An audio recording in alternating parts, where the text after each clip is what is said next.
first of all, how's the squad looking? Is everyone? I know there's a lot of guys didn't train today. Is everyone fit? Yeah, that was a case of the old second day recovery, first day recovery. Had a small group to train with. Got most of the players out on the pitch. Really light session. Few did a bit extra, but all fit and well so far. Hopefully it stays that way. Good stuff. It's been announced today that Scotland are going to stand united on Thursday ahead of this game in a show of unity against racism. We've obviously seen what's happened in the last few days. We've got in Kamara. Can you explain why the team have decided that they feel they need to do that? I think it's just a case of, firstly, fully supportive of the team and the actions. I think it's a case of action now. I think it's a case of, I think people are getting a little bit fed up with everything that's going on.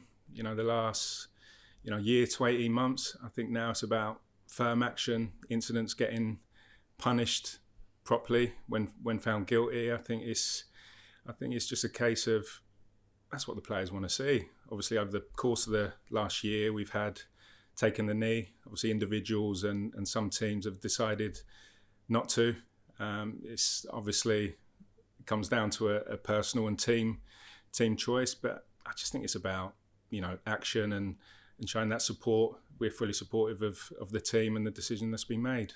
As a coach and as a former player, of course, and given the conversations you've had with the players that you're working with, are you of the opinion that the taking of the knee has not registered with the authorities, or do you have any faith that the authorities are going to do anything?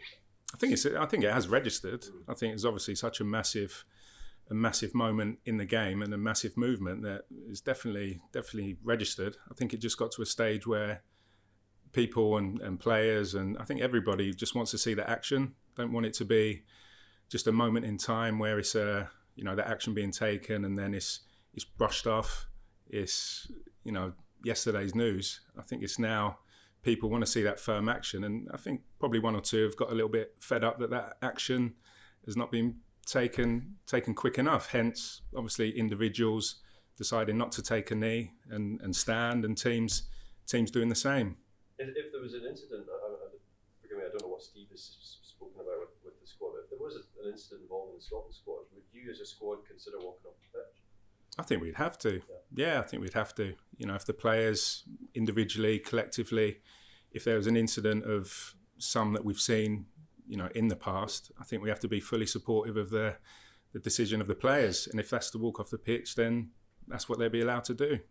And I think it's incidents like that are going to be the real incidents that define, I think, how we're going to move forward with it. Because I think we've had I think personally and collectively, I think everyone's had enough of the token fines here and there. I think it's about proper action now, proper bans, proper fines, whatever it might be, but some severe punishments. I think hence the reason why people have decided to, in their own way, not take the knee, make their own statements. It's about firm action. Until that's done, then, I think people are going to be, taking their own course of action. Do you think there needs to be then really firm action, firm punishment from UEFA about what happened to Glenn Kamara? Is that what you're calling for now? The time for words is now over. I think so. I think that's been the case for a while. I think it's action not just only in punishments, fines, bans, but also action in the diversity of big organisations and decision makers. I think people want to see more diversity in big positions, whether that be coaching roles, administration roles, through across the board. But certainly, obviously, going back to the incident with Glenn, I think Rangers dealt with it really well, really strongly. Obviously, Steven Gerrard was, in my opinion, backed his player all the way and was strong in his actions and in his words. As I think, on the whole, I think the support's been magnificent for the club and for the individuals that it affected. So yeah, it's about now, UEFA taking the right action and it being firm action. And for us here in Scotland, what's your opinion on where we are with the problem? Is it still a problem? Do we need to still do more? To be honest, I'm probably not the most qualified to comment on that. So I'm not going to, go into too much detail with it. But from what I've seen, obviously going back to yesterday's game, the support for Glenn, in the Old Firm match was good to see. The actions being taken by the club in the last week, the actions the SFA are taken now with new schemes that are being brought in, fully behind that diversity and inclusion. So I think everything's moving in the right direction. But now I think people probably just want that little bit more action, being a little bit more proactive in that. But I think you'd like to think the majority of people are on the same page with that. If you don't mind me asking, is this something you've come across personally yourself? Yeah, there've been incidents. I think I've been, on a personal level, I was probably fortunate that, on the social media side of things, I think over the last few years, it's really escalated into what can be quite a toxic environment, especially for players. It might be an individual performance, an individual mistake, and it seems like on a weekly basis now, it's abuse. I retired 6 years ago, and it didn't seem to be that place, on the social media outlets. It was more a little bit of stick, a little bit of abuse about ability, not race, not gender, anything like that. So from a playing point of view, I probably finished at the right time, because I can see it being a really difficult place for players and families at the moment. Is that one of the biggest things that you think has brought it all to light again, the way it goes around social media? I think the ease in which people can feel free to abuse who they like, whether it be out in the public domain on Twitter, on Instagram, or whether it's direct messaging. But it's just the ease in which certain individuals feel they got the right to, abuse someone for race, gender, sexuality. I think it's just too easy to set the accounts up. Obviously, a lot more needs to be done in that regard. People being held accountable for whether it be the tweets they're sending, messages on whatever social media network it is. But it's almost just too easy just to throw things out there. And I think that's become a major issue. In terms of the match itself, how are you all feeling about getting together again after everything that went through last year and the start of a new campaign? Yeah, well, finally I'm smiling. Yeah, it's good to talk about, obviously, the excitement of being back. I think it's probably come at the right time for the group as a whole. Obviously, individual players have got, their own bits and pieces going on at their clubs. Nice to get that break now before the end of their club seasons, but more importantly, the enthusiasm, the excitement. Obviously, we've got a big summer ahead, but got a great chance to get off to a really good start in this campaign. Obviously, the World Cup qualifiers, and ultimately, we want a taste of what we tasted against Serbia. Don't want it to be that one hit wonder where we qualify and then that's it for another 20 years. It wants to, we all want it to be a regular occurrence every couple of years. So just want that taste again. And if we get off to a good start in this group, which hopefully we can do with the 2 home games and despite the last couple of results, the good place that we're in, then hopefully we'll be looking up for the summer and then obviously the qualifiers to come at the end of the year. We saw how much momentum played a part last year. Is that the key focus then, just to build this when you've got 3 games in a week? Yeah, I think so. I think obviously it was a couple of disappointing results after the last camp, after a really good run of results, performances culminating in that qualification. But it's important now that we start a new run. The spirit in the squad's good. We've got a couple of the lads that have met up today, majority yesterday, that are all just buzzing to be here. Like the turnaround that I've seen in the last couple of years has been incredible.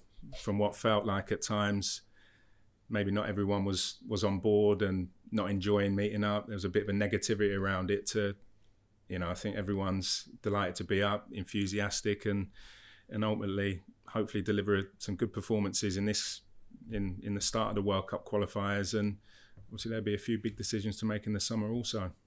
Is there an update on Ryan Jack at all? I know he's not been involved with Rangers for the last few weeks. No update at the moment. Still some discussions to be had. So no. How excited are you to have Shea Adams as part of the setup?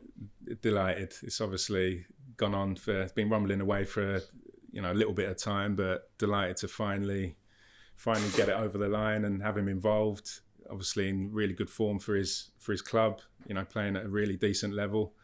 So delighted to have him on board and looking forward to working with him over the next 10 days. I think most of what I've seen is excitement about Shea coming into the setup. There's maybe a few people that, get a bit, their back up a wee bit because, he's maybe said no to Scotland in the past and has now said yes to Scotland. But I suppose that's not an issue at all for anyone else. No, the squad is strong. It's a welcoming group.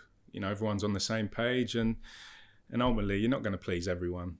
You just can't please everyone all the time, and all Shea can do is just work hard, hopefully take his opportunity when it comes, score, obviously a goal or two, and we get a few positive results and things are soon yesterday's news. But you can't please everyone. Most importantly, the players, all the staff are delighted that he's here, and there's real competition for places, obviously not only in this camp but looking ahead to the future as well. What do you think he has that's maybe a bit different from what the previous squads have had? Listen, they've all got their own qualities. Even the boys that have been fantastic for us in previous squads that played really important roles. The lads that are unlucky to miss out on this squad. So I'm not going to go into sort of comparing what Shea can add and what others maybe not. But they've all got their own individual abilities. But I think it's plain to see the qualities that Shea's going to bring just by obviously his form that he's had for his club this season. Obviously on top of Scott McTominay, I think there's sort of 6 centre-backs that have been picked. Is that a hint that potentially Scott could be getting moved into midfield? I think the manager's answered this one a couple of times, but listen, he's obviously been in fantastic form this season in midfield for Man United. Scott, there's obviously a lot of options to choose from, not only midfield but at the back. So we'll just see how the week develops. But I'm sure there's going to be times when Scott is moved into a midfield role, or there might be times when he's got to fill in at the back. So listen, he's a class act no matter where he plays. And the pleasing thing about the role that he did fill in was his ability and willingness to do it. Full confidence in his own ability, and we'll see how things develop. See what ideas we try and train in and look at and see come Thursday. Going back to the game on Thursday, Austria set to have all their Bundesliga stars. Obviously, you do want to play against the best Austria team possible. But also, you talk about making it to these tournaments. We know the World Cup qualifiers, only the top team goes through and the second will go into the playoff. It's a must-win game then, you're playing the second top team. I know you don't want to say it's a must-win game, but realistically, if you're going to be one of the top 2, you're playing the second seed at home. Yes, I definitely wouldn't say it's a must-win game. Obviously at some stage in the group campaign, you're going to have to produce some big results. There's no two ways about that. It's a tough group, like they all are. It's going to be a tough game, no matter who is in their final 11 and in their squad. Obviously, there's been talk of what the Germany Federation are going to do with that group of players, but we're just going to be preparing for their strongest team, which is a strong team. Obviously in good form at the moment, and also qualified. So it is going to be a big test. But we've had big tests certainly in the last couple of camps, and it's a test that we're fully confident in. But it is important we get off to a good start. No two ways about it. You don't want to be chasing your tail in a way at the back end of the group campaign. You want to get off to a good positive start to get the World Cup qualifiers off to a good start, looking ahead to hopefully what's going to be a successful summer.